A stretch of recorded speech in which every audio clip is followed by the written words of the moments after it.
E agora eu vou responder a pergunta aqui para vocês, tá ok? Eu vou ler aqui a pergunta para vocês compreenderem e logo depois eu vou trazer as minhas considerações sobre essa pergunta.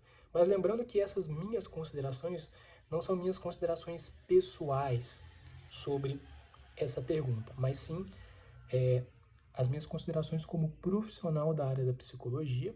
Então eu trago aqui uma visão de conhecimento técnico, mas em uma linguagem simples e acessível para que você possa compreender. E lembrando também que o objetivo desse vídeo aqui não é, não é terapêutico, mas sim é psicoeducativo. É um conhecimento que eu estou trazendo aqui para você poder refletir, tá ok? Mas não substitui psicoterapia.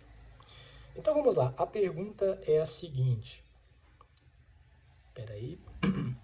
Então vamos lá. Por que é tão difícil esquecer alguém, mesmo sabendo que o relacionamento não faz mais bem para mim? E o motivo por isso, primeiramente, que essa é uma pergunta muito comum, tá ok? Isso é algo recorrente, até prevalente, quando ocorrem términos aí de relacionamento. Inclusive, esse é um dos motivos pelo qual muitas pessoas querem reatar um relacionamento, né? Ocorrem aí o que nós chamamos aí de recaída. Então, às vezes, algumas pessoas voltam pro relacionamento após o término, depois de alguns dias, depois de algumas semanas, tá ok? E por que isso acontece? Porque quando ocorre o término, acontece uma espécie de dependência emocional, tá ok? O cérebro ele está num processo de buscar se readaptar, né, à nova rotina emocional e ele quer muito voltar para a rotina antiga dele. E qual que era a rotina antiga dele? A rotina em que essa pessoa tinha a outra dentro de um relacionamento.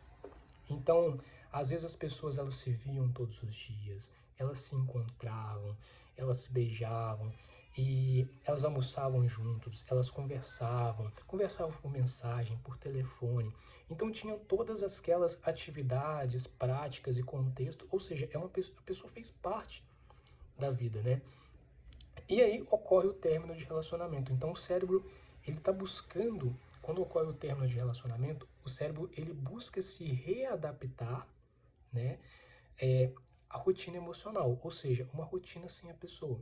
Antes elas almoçavam juntas, agora a pessoa almoça sozinha ou almoça com os outros colegas. Antes elas se encontravam 2 vezes na semana para um jantar ali, agora ela janta sozinha, ou janta com o filho, ou janta com outras pessoas. Então, além de outros contextos também, que essa pessoa vivenciava com a outra, mas hoje ela teve que mudar. Então o cérebro está num processo de readaptação. Readaptação tanto no sentido mental, emocional e também comportamental a novos hábitos, a nova rotina, sem essa pessoa no relacionamento. E a tendência é que às vezes a pessoa vai querer voltar, tá, para um relacionamento justamente porque acontece essa questão da dependência que eu expliquei, no sentido afetivo e no sentido também de prazer que tinha antes dentro do relacionamento. Então é por isso que esse processo é tão difícil e às vezes a pessoa fica numa sensação assim meio paradoxal, porque ao mesmo tempo ela sente raiva, né, dos motivos que levou ao término, aí ela sente raiva, mas em paralelo a isso, ela ainda gosta da pessoa, então acontece também esse conflito paradoxal. E dentro desse contexto, o que eu recomendaria? Buscar a psicoterapia. Porque na psicoterapia é o espaço para você cuidar da sua mente, das suas emoções, você está buscando desenvolver habilidades para se reorganizar novamente emocionalmente e a sua rotina dentro desse novo contexto, dentro dessa realidade. Trabalha também questão de recaída e todos esses aspectos que envolvem o término de um relacionamento.